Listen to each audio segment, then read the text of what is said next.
Welcome to Spiritual Insurgency. I'm Jason Lupo, joined with my co-host today, Aaron Lujan. What's happening? And just a guy, Jim Miller. What? JoJo Siwa. JoJo. Or Seawall. I don't even know how you pronounce her name anymore. Cancels LGBTQ pride gig in shocking move after claiming she felt pressured to identify as a lesbian. This an article on Why Entertainment from Favor Adoki. JoJo Siwa has shocked fans with a surprising move to cancel her performance at Saturday's Pride celebration in Chicago. This comes just one day after she revealed she felt pressure from inside the LGBTQ plus community to call herself a lesbian. JoJo Siwa, who has only dated women since coming out in 2021, is now in a full-blown relationship with Chris Hughes, whom she calls the favorite part of my life. Who is that? Who are these people?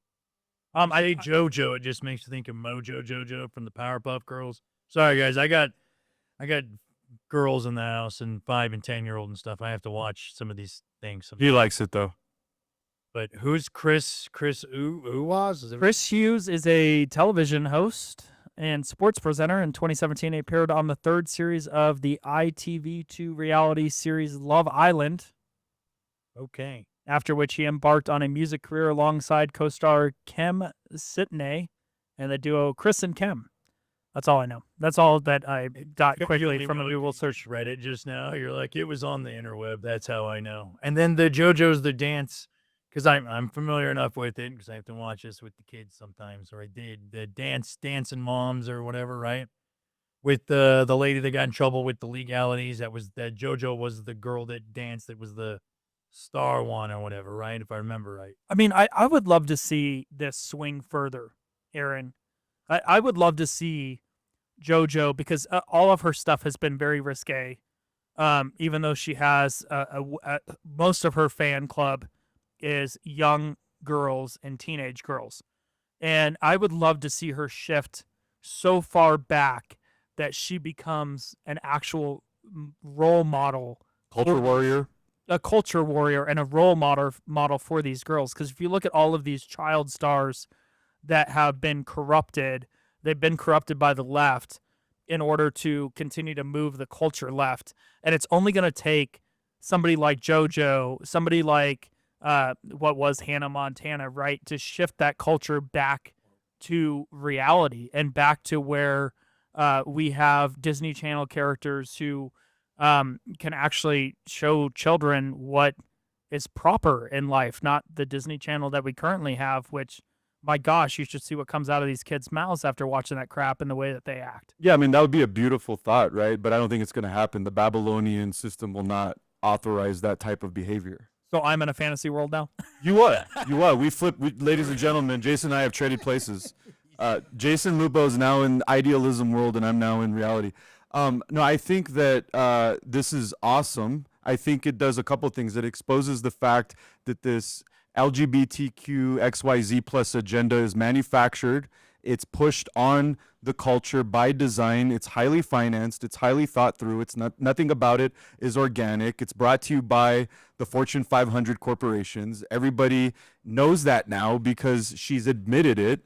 And we've been saying this for years, that the culture war is from a top-down strategy. Most people don't identify with this lifestyle. We've seen people identify with this lifestyle post 2006, 2007, as soon as the culture started pushing it. The algorithms on TikTok and Instagram started pushing it. Our kids are being assaulted with this. They're being confused with this. And this is just another opportunity to look behind the curtain and see that the Wizard of Oz is the one pushing all the buttons and making this happen.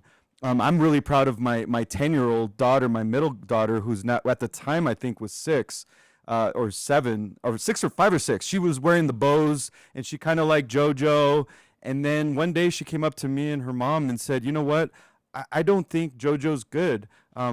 She talks about you're going to be able to help me because you used to watch her all the time. No, I don't care about nothing. What did she used to say? I don't know. So I don't care about anything or some stuff. I don't know. There was some parts of I'm familiar with it because my 5 and 10-year-old nieces, they're all about the ribbons and the shoes with the big ribbons and the JoJo stuff and all this and that. So I had to get familiar with it. But she's talked about not caring about things and stuff. Yeah. So there was a point, and some of the kids were like, "What? You have to care about something."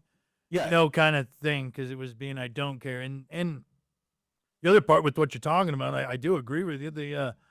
The whole LGBT square root of pi, whatever nonsense, who cares? Let's add some other letters every other day to make a bunch of nonsense invalid and valid and whatever they're doing. I don't know. I don't care. They took the rainbow. I'm taking it back. So They made it a trend. They made, oh, well, if you're like this, it's trendy and cool and you can fit in with other kids.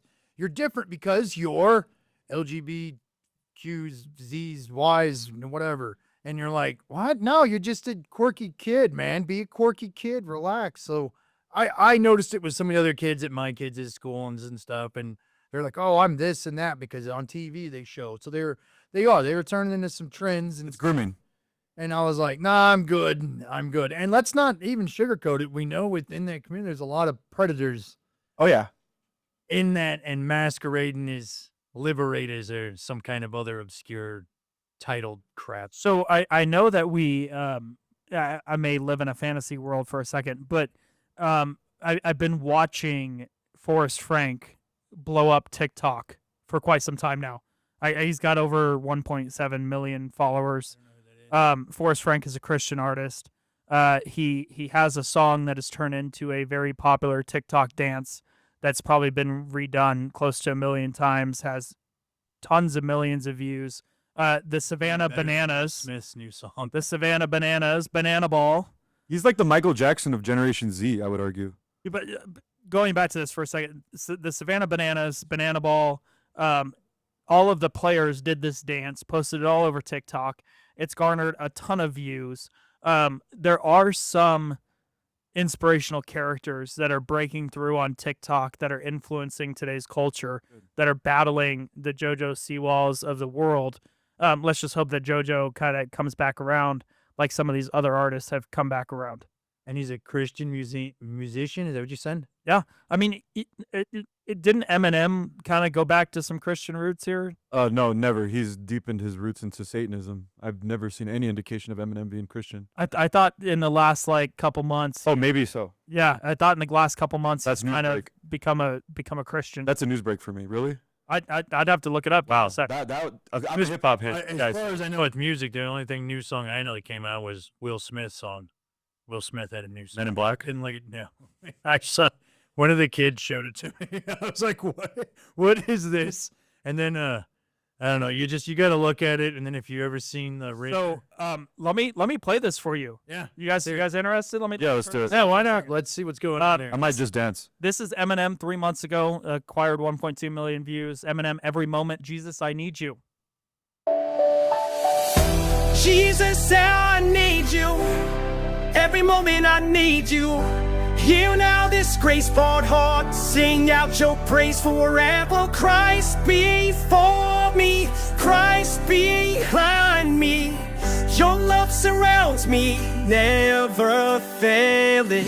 I was caught in the weight of the world on my shoulders, trying to fight my own battles, but my heart's getting colder. Then you called out my name in the middle of the night. Jenny, peace in the chaos, turn my wrongs into right. When the valley gets deep, when the storm starts to rise, I will lift up my hands, put my faith in the skies. You never left me alone, never turned from my cries, so I walk in your promise with my head held high.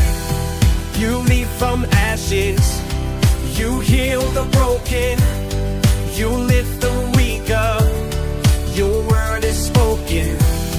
You take my burdens, you shine as the light, leading me forward, out of the night.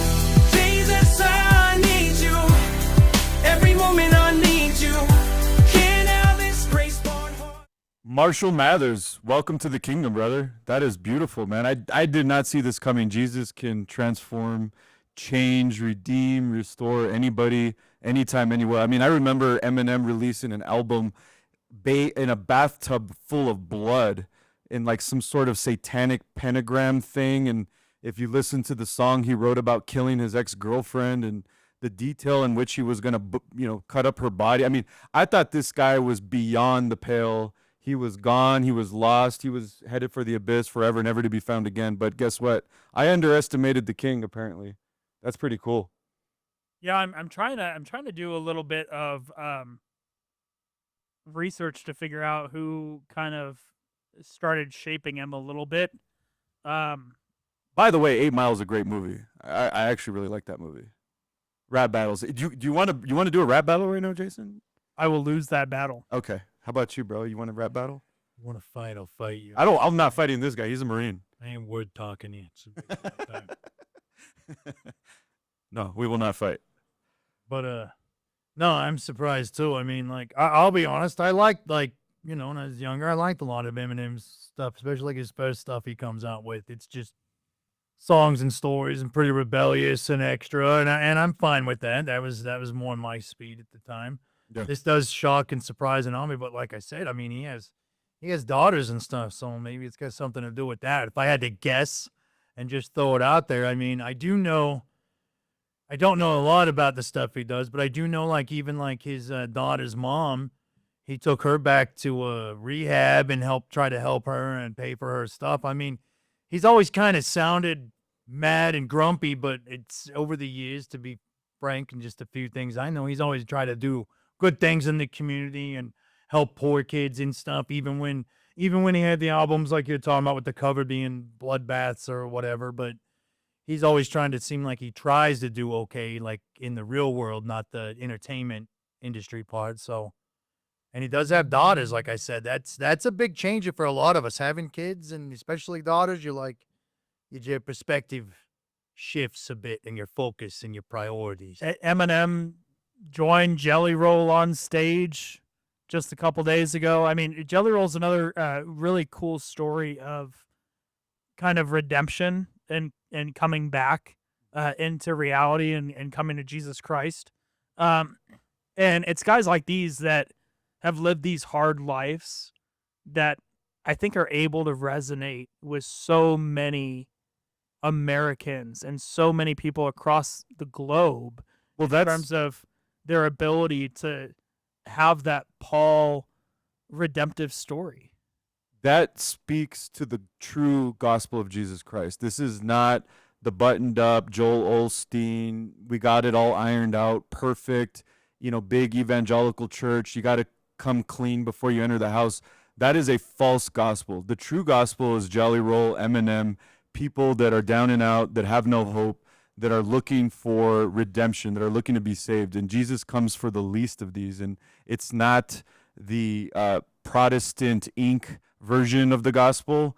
What you're witnessing with Jelly Roll, what you're witnessing with Eminem is the true gospel. It's not that over organized, industrialized religious Yes. stuff where you better do my thing and give me a bunch of money and yada yada and all that, and it has to be this. It seems to be more people that are wanting to do good and be better and have better and put better out in the world kind of types that have had it not so good, and the types that are, you could say it. I'm kind of in that spectrum, I guess, and that realm, because I question things. Yeah, I got a little up syndrome when it comes to the religion. Up syndrome? Question a lot of things.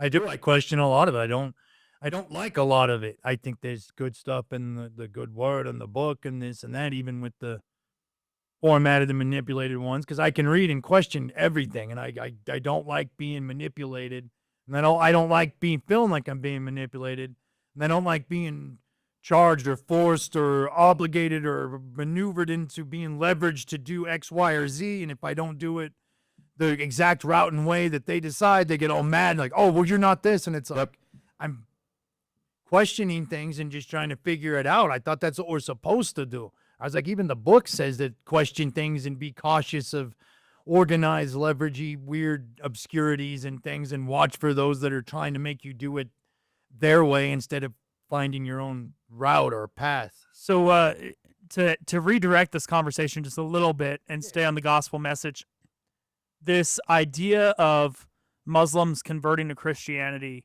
as of late, the word, and this is actually, if you go do some research, we've been seeing the same thing happen for the last decade. But there's a ton of reports that Muslims are coming to Christianity after seeing Jesus in dreams. Isa. And this has been seen for the last decade, has been talked about. Yeah. Here's an article, or here's a clip from Focus on the Family that Focus on the Family posted in December of 2024.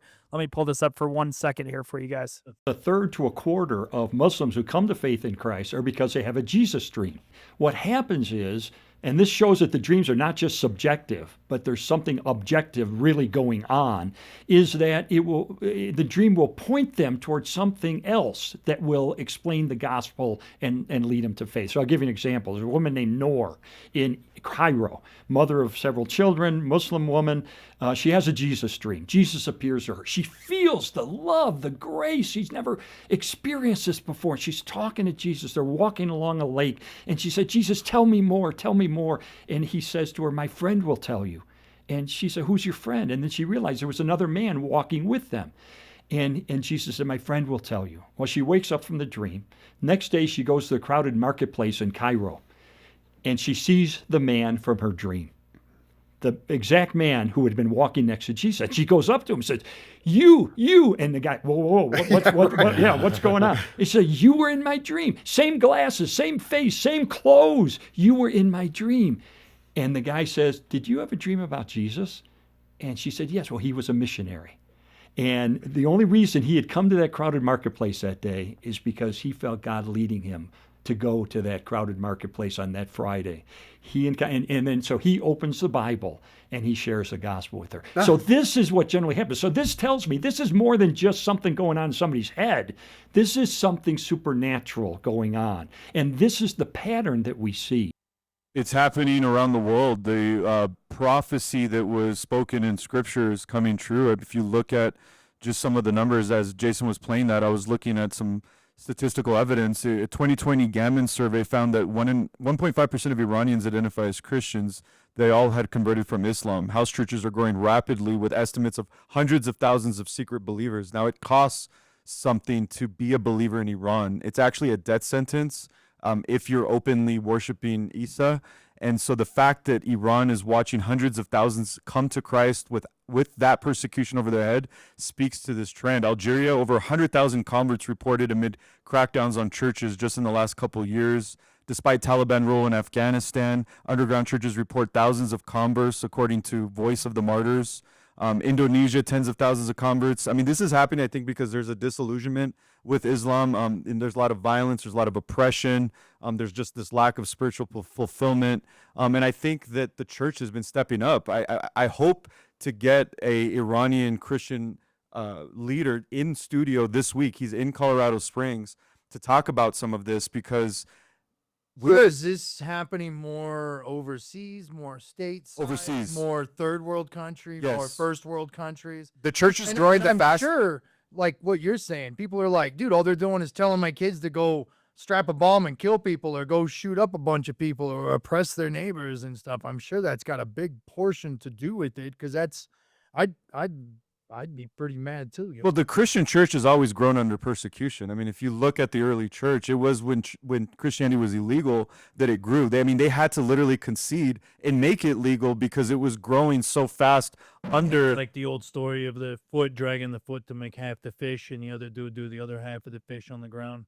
I don't understand that logic, but I'm sure you do. No, there was a thing, and I don't know. They would meet in secret because they would get executed if they didn't, and they'd put the little top half of the fish, the little over and the tail, and then another dude would come up if he was it, because it just looked like someone just dragging their foot, and then that's how they would know that they were the same thing, because the other guy would do the other half. Yeah, and I think the ancestral father of the Arabs and the Muslims is Ishmael. And in Genesis 17:20 it says, as for Ishmael, I have heard you, behold, I have blessed him and will make him fruitful and multiply him greatly. He shall father 12 princes, and I will make him into a great nation. So this is God's promise to Abraham about Ishmael, who is the father of the Arabs and the Muslim people. And this is later fulfilled in Christ, who is going to draw all nations, including Ishmael's descendants. So God ultimately has his way. 100%. So powerful today. This has been Spiritual Insurgency. Join us every day. God bless. Peace. If you want it better, be better.